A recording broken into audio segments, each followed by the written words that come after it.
comes to playing old school video games, one of the best ways to go about it is to connect them to an old school CRT television.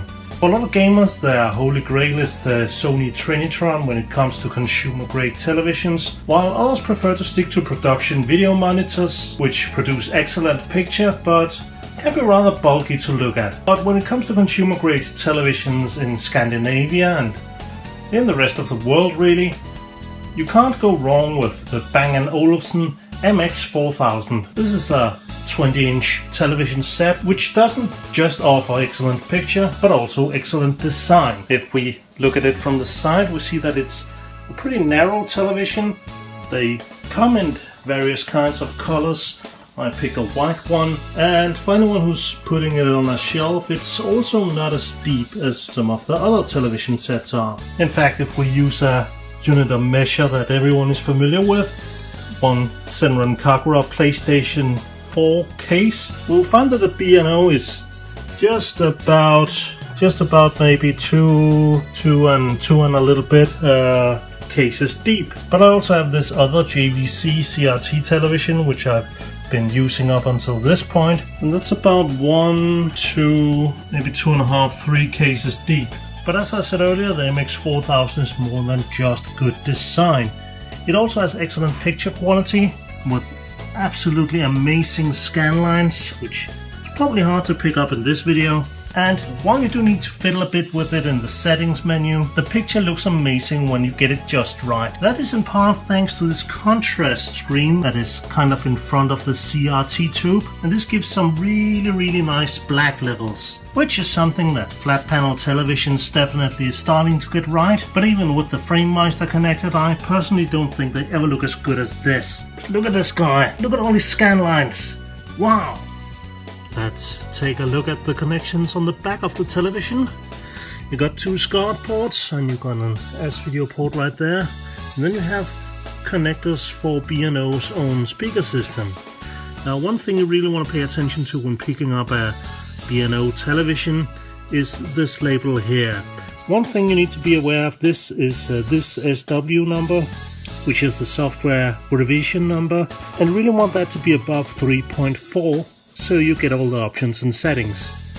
Another thing you also want to pay attention to is this 50 and 60 Hz. Now, I had people tell me that this is only the frequency of the voltage to the TV, but I think it might actually have something to do with the refresh rate of the television, since televisions, at least in my country, didn't really support 60 Hz until around the mid-90s. And this is why I can still find an option to switch between 50 Hz and 60 Hz in some PlayStation 2 and Dreamcast games.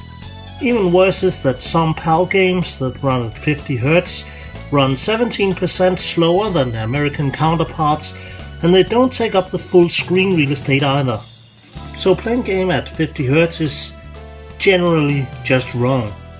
Now you might be looking at the back of the television and thinking, all my consoles are composite only. Well, have no fear, you can always get one of these SCART converters, which has composite input and also an extra S-Video input if you need that. Now, if you really don't have any other options, I suppose SVHS and composite signals are nice and all, but what you really should consider getting is RGB cables, or at least RPG modded consoles. Many of the consoles support RGB out of the box, and it's just a matter of getting the right cables. Of the Super Famicom here, for instance, and that's also holds true with most of Sega's hardware. Games in RGB simply look beautiful, and if you play games in RGB, you too will also become a more beautiful person. The B&O MX4000 not only looks great, but it sounds great as well thanks to the deep speakers. Here's a bunch of gameplay from a bunch of different consoles, to give you a bit of a taste of what to expect from a Bang & Olufsen television.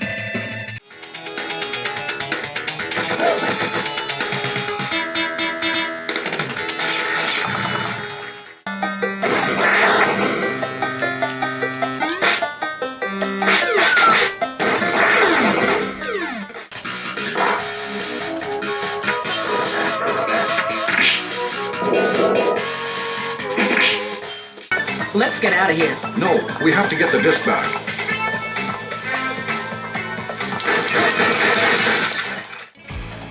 Another feature that you get out of the B&O television is an integrated deinterlacer. Well, that's a special menu feature you can find in the tutorial below. But what it means is that you can add scan lines to your games by taking a 480i signal, deinterlacing it and adding scan lines. It's not very visible, not here at least, but trust me, they're there. Another really nice feature about the Bang & Olufsen MX series television is that they have these nice flat sides, which means you can easily tape the television to play all your shoot 'em ups. My TV is attached to this nice official stand here, so I won't really be able to detach it, but as you can see here, there's also this metal bar thing down here. This can be used to tilt the TV sort of at an angle if you put it on the ground, just flat, so that makes it look really great as well. Excellent design overall.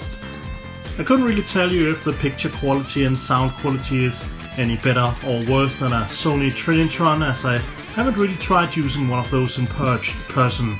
But I do think that the B&O MX4000 is a fantastic television, if not only for the design at least.